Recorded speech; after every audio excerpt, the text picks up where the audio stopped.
Hello tout le monde. On va parler de l'épisode de Pretty Little Liars qui vient tout juste de sortir, donc l'épisode 8 de la saison 6. On se rapproche de plus en plus de la fin, donc je suppose que franchement s'il y a un moment où il faut regarder PLL, c'est genre maintenant. Donc voilà, je me suis fait un petit truc pour noter un petit peu les choses que j'avais à vous dire, parce que au départ je pensais qu'il ne s'était pas passé grand chose dans l'épisode, et puis après au fur et à mesure que j'étais, je me suis rendu compte que j'avais pas mal de trucs à vous parler, donc c'est parti.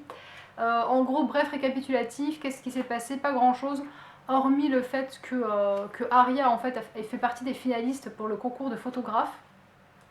Et donc qu'elle a voulu poster en fait forcément on lui a demandé de déposer les photos qu'elle avait choisies pour pouvoir les exposer en fait tout simplement dans une galerie. Donc il y a ces photos qui ont été déposées et puis quelqu'un en fait l'a échangé avec d'autres photos. Donc évidemment le jour en fait, enfin la soirée d'ouverture de l'exposition, on est censé montrer les œuvres justement des finalistes. Juste devant en plus, c'est Aria Montgomery, donc tout le monde ne voit que ça et en fait a substitué les photos qu'avait choisies Aria par les photos où on les voit toutes les quatre sur les tables blanches en fait, d'opération où elles sont inconscientes. Donc voilà, évidemment, la police arrive, ça renforce la sécurité, on essaye de comprendre ce qui se passe. En parallèle, Allison dupe la confiance du policier avec lequel elle sort pour récupérer sa carte de policier en fait, pour rentrer dans les locaux, où elle essaye d'accéder à la salle en fait, où ils ont toutes les pièces à conviction sur A, où ils font leur enquête, vous savez, ils notent les choses sur les tableaux, etc. Elle y accède parce qu'elle cherche des réponses en fait depuis qu'elle sait que Charles est son frère et que des souvenirs ont refait surface. Elle comprend pas parce que ça matche pas entre les souvenirs qu'elle a et la réalité de A qui est supposée être quelqu'un de violent, de méchant, enfin un sociopathe carrément. Elle comprend pas parce que pour elle ça peut pas être la même personne parce qu'elle a des souvenirs plutôt doux et tendres avec ce frère. Du coup ils rigolaient ensemble, il était gentil, elle a pas du tout de souvenirs où il était censé être bizarre. Donc elle cherche à comprendre et elle se fait évidemment attraper par Tanner qui essaie de la remettre en place en lui faisant comprendre que c'est un psychopathe et que par là, il ne faut pas trop chercher non plus à comprendre. Voilà. Donc ça c'est ce qui s'est passé vraiment. Ah puis le truc aussi un peu particulier, c'est que Anna essaie de mener l'enquête pour comprendre d'où vient cette bourse d'études qu'elle est supposée avoir reçue d'un groupe d'investissement. Sa mère, elle, est plutôt décidée à garder l'argent et à rassurer Anna, mais elle refuse de le garder. Elle termine par demander à rencontrer en fait un des mecs du groupe pour vouloir rendre l'argent de façon à savoir un petit peu qui va récupérer l'argent. Donc, si la personne récupère l'argent, c'est qu'il le lui a donné. Donc, ce serait une manière d'identifier en fait le mandataire de cette somme d'argent. Et elle fait la rencontre d'un garçon qui s'appelle Rhys et qui ressemblerait énormément à Jason. Alors oui, effectivement, il lui ressemble, mais je trouve que pas au-delà non plus de le confondre avec Jason comme a pu le faire Emily justement à la soirée d'exposition. Voilà, mais bon, quoi que ce soit, il y a quand même une bonne ressemblance. C'est vrai qu'il ressemble beaucoup à Andy Laurentiis. C'est vrai qu'il a l'air un peu gêné. Et donc voilà, ça c'est en gros ce qui s'est passé dans l'épisode. Moi maintenant j'ai plusieurs trucs à vous dire. Premièrement, puisqu'on parle de Rhys, autant y aller dans le sujet.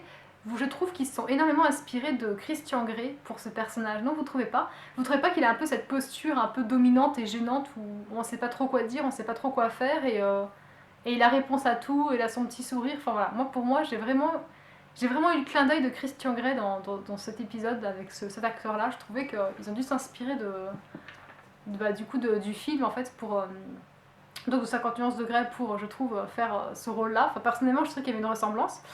Après après oui il y a le coup de Clark. Alors vous vous rappelez que dans l'épisode précédent dans la vidéo du coup je vous avais dit oui ce Clark est tout le temps là où il faut quand il faut pas enfin je sentais louche déjà ce type hein. Et du coup là on a vu du coup l'épisode si jamais vous avez regardé vous savez que effectivement il rejoint Rhys dans une espèce d'entrepôt. Alors on sait pas ce que c'est, on sait pas ce qu'il fout là, mais en tout cas visiblement si jamais il était complètement innocent et gentil et juste un mec qui fait des photos comme ça, il n'y a aucune raison qu'il se retrouve à rencontrer au beau milieu de la nuit un actionnaire bourré de thunes qui a filé de l'argent plus ou moins à Anna. Enfin bon, on se doute qu'il y a un truc louche derrière tout ça, donc je suis plutôt contente de ne pas m'être fait avoir là-dessus. Après bon, est-ce qu'au final ça va être un quiproquo débile, genre voilà, je sais pas. Mais bon, a priori voilà. Ensuite, ils ont aussi avoué quelque part à demi-mot que Anna avait bien reçu cette bourse d'études par piston, mais donc aussi quelque part que c'était volontaire de la part de A et de Charles, puisqu'ils disent qu'ils choisissent les personnes bénéficiaires de la bourse par des connexions personnelles, ils appellent ça comme ça. Donc en gros ça veut dire que c'est des personnes qui connaissent et ils sponsorisent ce qu'ils ont envie, quoi. Donc effectivement ça impliquerait bien que ce soit lié en fait à Charles. Moi la seule chose que j'espère c'est que c'est effectivement vraiment lié à Charles, parce que si finalement ça n'a pas de rapport direct hein, et que Anna rend la bourse pour rien comme une quiche, du coup elle aura l'air maligne parce que du coup elle perd quand même 30 000 $, sa mère en plus est pas au courant donc du coup si jamais ça n'a aucun rapport et qu'elle perd l'argent elle va se retrouver maligne quoi. Donc voilà, ça c'est un petit peu le truc, je croise les doigts pour que ça se passe pas comme ça parce que ce serait vraiment frustrant encore une fois. L'autre truc aussi, c'est que je suis enfin contente que la police intervienne parce que vous savez, depuis le départ de la série, à chaque fois qu'il se passe un truc, les filles sont tout en train de mentir, de le cacher à leurs proches, etc. Alors que là, ce n'est enfin plus le cas. Voilà, quand Anna elle a reçu l'argent, elle a tout de suite dit à sa mère attention, ça peut avoir un rapport avec Charles, c'est bien tout ce qu'il donne, il le reprend, il fait du chantage et tout. Moi, je veux pas toucher à cet argent, je veux pas être mêlée à ça. Donc au moins elle en a parlé directement à sa mère, elle n'a pas menti, fait un énième mensonge. De la même manière quand les tableaux, quand Aria elle a exposé ses toiles, enfin ses toiles, c'est pas ses toiles mais ses photographies quoi, et qu'elle s'est rendue compte que c'était pas les photos qu'elle avait sélectionnées, la police a été au courant, elle a pas fait semblant en fait d'avoir fait une mise en scène parce que bon, dans les saisons précédentes c'est ce qui se serait passé, elle aurait menti, alors que là, la police est venue, ils ont essayé de prendre des photos, ils ont fait des recherches, etc. Donc ça me fait vraiment plaisir de voir que ça évolue dans ce sens-là. On voit bien qu'on se rapproche de la fin, et du coup, moi personnellement, je trouve que c'est beaucoup plus agréable de regarder une série où les filles, où il y a la police qui intervient, où les choses avancent, plutôt que de sans cesse faire des mensonges et des cachotteries, parce que franchement, au bout d'un moment, ça rend fou, quoi. Donc ça, c'est vraiment un truc qui m'a beaucoup plu. Le petit truc qui était sympa aussi et pas négligeable, c'est que Sarah n'était pas du tout présente dans l'épisode. Alors si, comme moi, vous ne l'aimez pas, vous étiez heureuse de ne pas vous retrouver cette espèce d'idylle débile là avec Emily, ça faisait super plaisir. D'ailleurs, en fait, on n'a quasiment vu aucun des petits copains, vous pouvez remarquer, à l'exception d'Ezra qui lui est revenu, comme par hasard, on ne sait pas trop pourquoi. Jusqu'à maintenant, il faisait plutôt toile de fond, le type, on le voyait au loin dans le café en train de servir 2 ou 3 trucs. Mais ça s'arrêtait là, ni plus ni moins, alors que là, en fait, il est venu parler à Arya. D'ailleurs, elle se confie à lui pour le coup, enfin pour ce qui s'était passé quand elle a repris conscience suite justement à l'opération, on sait pas trop, mais voilà. Et on se peut se demander si avec Nicole, justement, Ezra et Nicole, est-ce qu'ils n'avaient pas une petite connivence, et donc apparemment pas. Donc voilà. Mais en fait, ce qui m'étonne, c'est qu'Ezra est supposé retourner plus ou moins vers Arya, et Arya devrait retourner vers Ezra. On sent qu'il y a une envie de rapprochement mutuel, en fait. Mais le problème, c'est qu'Ezra, je le vois plus comme avant. Pour moi, il a toujours une tête chelou. Enfin, il a un air un petit peu flippant. Et avant, je trouvais qu'il avait un côté gentil, dans le sens doux. Il avait un regard doux et vraiment gentil, en fait. Et on avait envie de lui faire confiance. Et je trouvais que c'était vraiment le petit ami, pas idéal, mais un peu comme Caleb, avec ce côté vraiment attentionné, qui était là pour la personne. Et là, maintenant, quand je le regarde, j'ai vraiment une méfiance qui s'installe. Je trouve pas qu'il a le même jeu qu'au début. Et je pense pas que ce soit pour rien. Alors vous savez que moi j'ai ma team Ezra, j'aimerais bien qu'il ait un rapport avec A parce que je trouve que c'est un des personnages qui a le plus de charisme et qui a le plus de... qui est aussi le plus âgé, et aussi il a beaucoup d'argent. Ezra il est issu d'une famille très riche, il joue du piano, enfin il y a différentes choses qui pour moi font qu'il pourrait être lié à A. Donc évidemment je démords pas trop de mon truc, même si les choses ont changé, puisqu'effectivement Ezra on le voit mal être issu de la famille du Laurentis parce qu'il est quand même très brun. Charles est quand même très blond. En plus, on voit des vidéos de Charles où il a 8 ans. Alors, à 8 ans, je suis désolée, mais on change ni de couleur d'yeux, ni de couleur de cheveux. Hein. Voilà. Quand on est bébé, effectivement, on peut naître en étant blond et devenir brun, ou on peut naître en étant brun et devenir blonde. Donc là, on voit bien que enfin Charles en l'occurrence, il est grand quoi dans ces vidéos-là, donc il n'a pas pu changer radicalement de physique, quoi. Donc ça, j'y crois pas. Du coup, pour moi, ça annule complètement la théorie de Vren, franchement, parce que ce type, on le voit jamais, il est jamais là, il a rien à voir physiquement avec l'histoire. Enfin, pour moi, voilà. Alors après, je peux me tromper bien évidemment, mais en tout cas, c'est mon ressenti personnel. Et qu'est-ce que je vais vous dire aussi? Ah oui, pas forcément lié à l'épisode en lui-même, bien qu'un peu quand même. Je trouve qu'ils ont pas mal fait évoluer les personnages. La dernière fois, je vous avais dit que j'aimais bien qu'Anna soit beaucoup plus combative et qu'elle aille beaucoup plus de l'avant. En fait, ils lui ont troqué un peu le rôle qu'elle avait au départ, où elle était plutôt molle et qu'elle suivait, et maintenant, elle est plutôt du genre très combative, en fait, ça me plaît beaucoup. Spencer, ils ont modéré un peu son rôle, mais elle est toujours dans cet état d'esprit-là. Par contre, Allison, ça a changé, mais radicalement. Au départ, cette fille, il faut quand même se rappeler que c'était la fille du lycée, du collège, la meuf populaire, la fille qui séduisait tous les garçons, qui manipulait les filles, tout le monde voulait être son amie, tout le monde avait peur de ne pas être aimé d'elle, enfin c'était vraiment...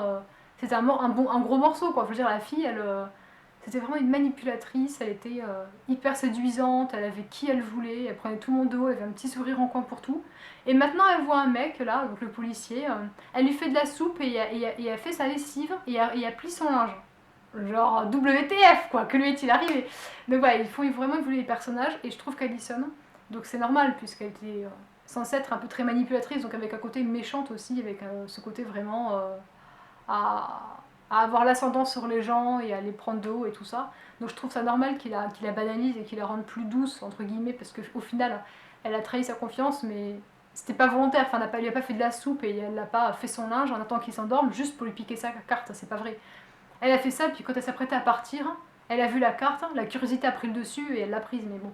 Donc ils font évoluer le personnage dans le bon sens pour la rendre gentille, mais je trouve qu'ils renient quand même beaucoup sa personnalité initiale qui était d'être beaucoup plus joueuse et espiègle, alors que là elle se retrouve juste limite future bonne maman quoi. Donc voilà, je trouvais ça un petit peu chelou quoi, voilà. Et je crois que c'est à peu près tout ce que je voulais vous dire. Ah non, l'autre petit truc sympa, c'est la robe. Vous savez, Aria qui a trouvé une robe en fait un peu vintage pour la fameuse soirée du bal de promo et du coup forcément Emily veut la voir et elle laisse pas Emily la regarder et moi du coup je suis très curieuse de voir les robes que vont choisir les filles, donc forcément notamment celle d'Aria puisqu'elle est supposée avoir pris une robe un peu vintage et en plus y avoir ajouté une petite touche, donc forcément je suis vraiment très curieuse. Voilà. Et puis après quoi d'autre? Ah oui, je vais terminer sur un point, je trouve pas ça logique qu'Alison ressente de l'amour pour son frère, enfin comment dire, avant même qu'elle sache que Charles existe, elle s'en rappelait même pas de ce type, quoi. Je veux dire, pour elle, il y avait Jason et c'était tout, quoi. Maintenant, elle se rend compte que Charles, c'est son frère. Elle a vu une vidéo de lui dont elle se souvient, et maintenant, ça y est, carrément, elle l'aime, elle remet tout en doute, elle est pas sûre qu'il soit méchant, elle est pas sûre qu'il soit un sociopathe, elle veut pas qu'on le tue, elle veut apprendre à le connaître, enfin, j'ai envie de dire d'où, quoi. Je sais pas, je crois pas trop à cet amour par principe de sang, genre... c'est votre sœur et du coup vous l'aimez sans même la connaître, sans même savoir qui c'est. Enfin, je sais pas, je trouve ça.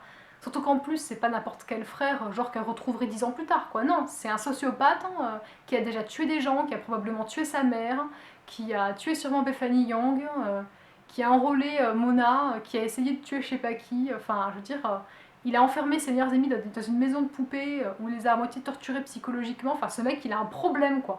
Et elle est là à avoir des doutes sur lui, à se demander si au fond il est quand même pas gentil. Enfin bon, voilà, ça m'a un petit peu gonflé parce que effectivement, je suis d'accord que quand on regarde les vidéos de A, enfin chaque fois je dis A pour Charles, mais quand on regarde les vidéos de Charles quand il est censé être petit, c'est vrai que ça a l'air d'être un petit garçon tout à fait normal et gentil. Enfin voilà, dans les deux vidéos qu'on ait pu voir, il a l'air poli, correct et genre tout à fait gentil, enfin avec un côté vraiment enfantin, innocent comme un enfant quoi, vraiment.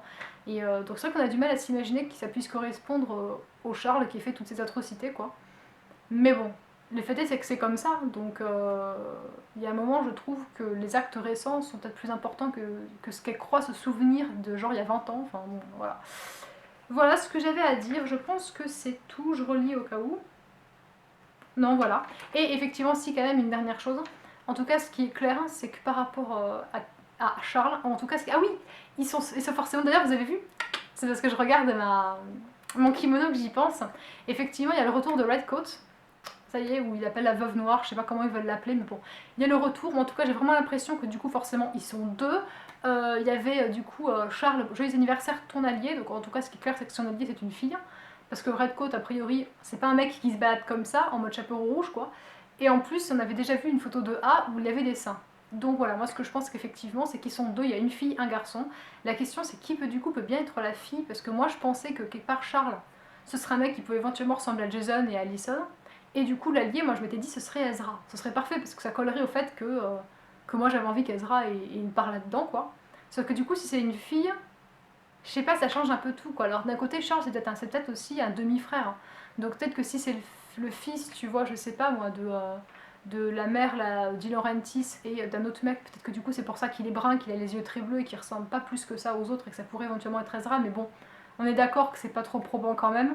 Voilà, je suis d'accord que c'est pas tout à fait logique. Mais du coup, qui est la fille là-dedans, quoi? Est-ce que vous pensez toujours à Mona? Franchement, dites-moi. Parce que c'est vrai que ça fait tellement longtemps qu'on ne l'a pas vue que je l'imagine mal là-dedans. En plus, je crois bien qu'elle a quitté le pays grâce à la carte d'identité d'Addison, quoi. Donc voilà, n'hésitez pas à me dire ce que vous en pensez. Donc voilà, j'espère que cette vidéo vous a plu. Moi, je vous fais plein de gros bisous et je vous dis à la prochaine vidéo. Bye!